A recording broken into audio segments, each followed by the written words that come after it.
Peperangan Tebing Merah adalah salah satu pertempuran laut terbesar dengan hasil yang mengejutkan yang terjadi di era Tiga Kerajaan. Sebuah pertempuran antara pasukan Cao Cao melawan aliansi dari Sun Quan dan Liu Bei. Menariknya ada perbedaan signifikan antara catatan sejarah dengan kisah populer yang diramu oleh Lu Guanzhong dalam novelnya Samkok alias San Guo Yayi. Sekarang kita akan membahas perbedaan mendasar antara catatan sejarah dengan Samkok. Apa yang terjadi di peperangan Tebing Merah?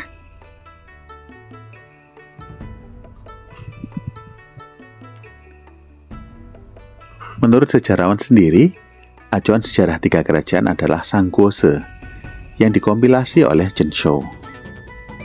Perlu diketahui, Chen Shou tidak menulis semua dari Sangguose. Yang dia lakukan adalah mengumpulkan semua teks-teks sejarah yang ada mulai dari era Letter Han, catatan-catatan sejarah dari negara Shu, Wei, dan Wu, dan Jin. Kemudian dia mengkompilasinya, mengumpulkannya menjadi satu buku yang terorganisir. Jadi jika ada sejarah yang melibatkan Shu, maka sumbernya adalah Book of Shu yang ditulis oleh sejarawan dari Shu. Begitu juga dengan negara-negara yang lainnya. Buku-buku inilah yang dikompilasi oleh Chen Shou. Sekarang mari kita selami Sangguose di bagian Book of Wu dan Book of Shu untuk mengetahui apa yang berbeda dengan yang terjadi yang ditulis di Samkok. Kami yakin banyak dari kalian yang lebih mengetahui sejarah peperangan Ji justru dari Samkok, yang sebenarnya berbeda dengan catatan sejarah itu sendiri. Misalnya, dalam Samkok, kekuatan tentara Cao Cao dilebih-lebihkan hingga lebih dari 830.000 orang. Bisa jadi ini disebabkan untuk mengglorifikasi kehebatan Shu. Karena sudah jadi rahasia umum, Lu Guanzhong, penulis Samkok, adalah pendukung Han. Dan Shu yang dipimpin oleh Liu Bei dianggap sebagai penerus Han yang sebenarnya. Karena Liu Bei adalah keluarga Kaisar Han. Sehingga membuat kemenangan Shu atas 830.000 pasukan Cao tentu akan terlihat lebih fantastis. Kita juga bisa melihat bahwa peranan Shu memegang peranan yang sangat penting dalam perang ini dan membuat pasukan Wu sendiri terlihat seperti cuma numpang lewat saja.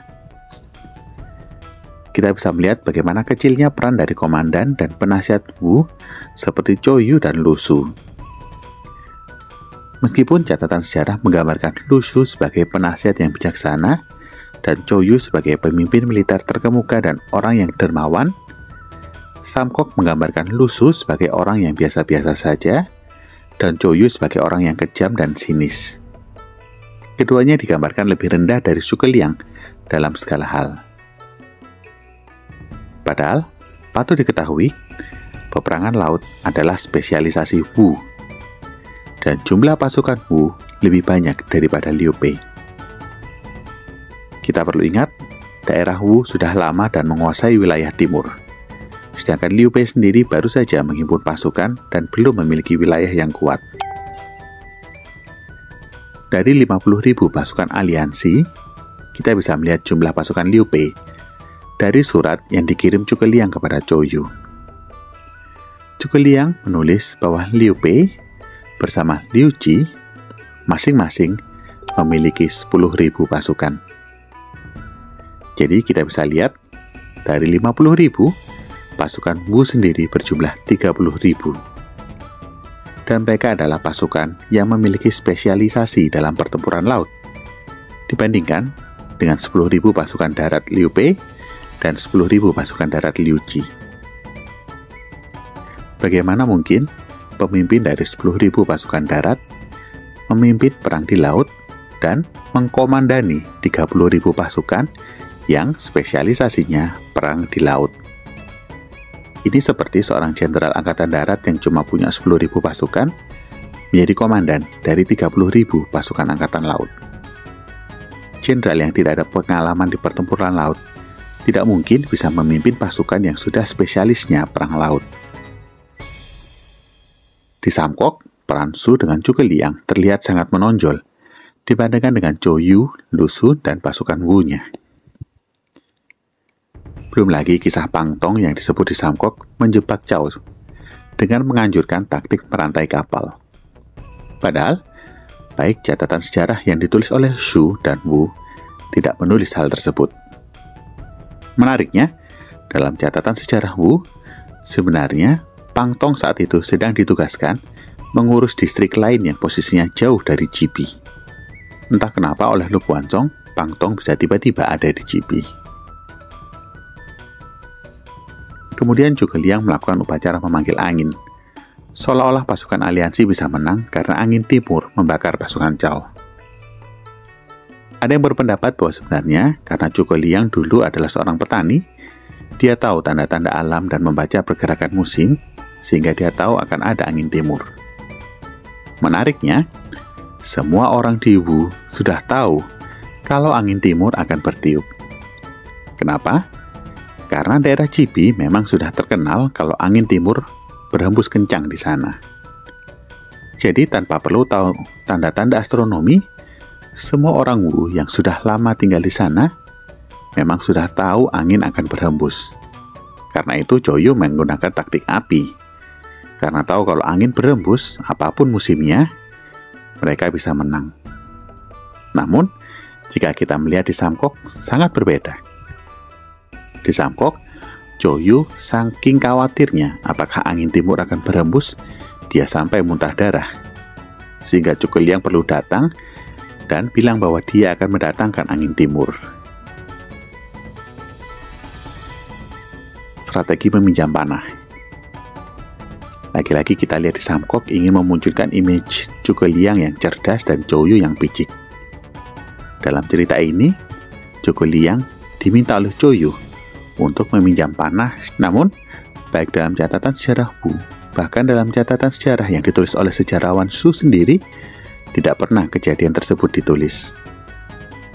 Tapi dalam buku sejarah lainnya yang bernama Wei Lue menyebutkan kejadian serupa, yaitu pada pertempuran Rushu pada tahun 213. Saat itu, Sun Quan berlayar dengan kapal besar untuk mengamati markas Cao Cao. Cao Cao memerintahkan pemanahnya untuk menembakkan panah ke kapal Sun Quan. Anak panah tersebut tertancap di salah satu sisi kapal dan hampir terbalik karena beratnya anak panah tersebut. Sun Quan memerintahkan kapal itu untuk berbalik, sehingga anak panah di sisi lain tertancap. Keseimbangan dipulihkan dan Sun Quan berlayar kembali ke perkemahannya. Kita bisa melihat bagaimana cepatnya keputusan dari Sun Quan ini bisa terjadi, karena lagi-lagi pasukan Wu memang sudah terbiasa perang di laut. Sehingga baik Sun Quan maupun kru kapalnya tidak panik dan berhasil membalikkan situasi. Kejadian lain adalah saat Guan Yu melepaskan Cao Cao di jalur Huarong. Baik Book of Xu, Book of Wu, bahkan Book of Wei tidak menuliskan kejadian tersebut. Sungguh sangat aneh. Jika kejadian tersebut benar terjadi, seharusnya sejarawan Xu pasti menuliskannya. Namun, nyatanya tidak. Namun kita bisa lihat apa yang sebenarnya terjadi di jalur Huarong di dalam catatan sejarah di San Yang Gong Caiji. Di situ ditulis, setelah Cao Cao kalah dalam pertempuran Tebing Merah, dia mundur bersama pasukannya yang masih hidup dan melewati jalur Huarong. Karena jalannya berlumpur dan sulit diakses, Cao Cao memerintahkan prajurit yang lebih lemah untuk menutupi badan mereka dengan jerami dan berbaring di tanah, agar pasukan penunggang kudanya bisa lewat. Ketika Cao Cao akhirnya keluar dari situasi yang mengerikan itu, dia mengungkapkan kegembiraannya. Dia bilang, Liu Bei, dia tidak berpikir cepat. Jika dia membakar jalur ini lebih awal, aku tidak mempunyai kesempatan untuk melarikan diri. Ya, Cao Cao bisa lewat, bukan karena dilepaskan oleh Guan Yu, tapi karena kecerdikan dari Cao Cao sendiri. Sungguh menarik jika kita membandingkan catatan sejarah, baik dari Hou Huanshu, San Guozhe, Wei Lue, dan Sang Yang Gong Caiji dengan Samkok. Kenapa video ini diangkat? Karena banyak sekali yang justru mengetahui sejarah 3 kerajaan, patokannya dari Samkok. Itu sama saja kita mempelajari sejarah dinasti Song melawan Mongolia, dengan berpatokan dari kisah Guoqing di Legend of the Condor Heroes, atau mempelajari sejarah dinasti utara dan selatan dengan berpatokan dari kisah Mulan. Jangan pernah melupakan sejarah, dan sampai jumpa di video yang lainnya.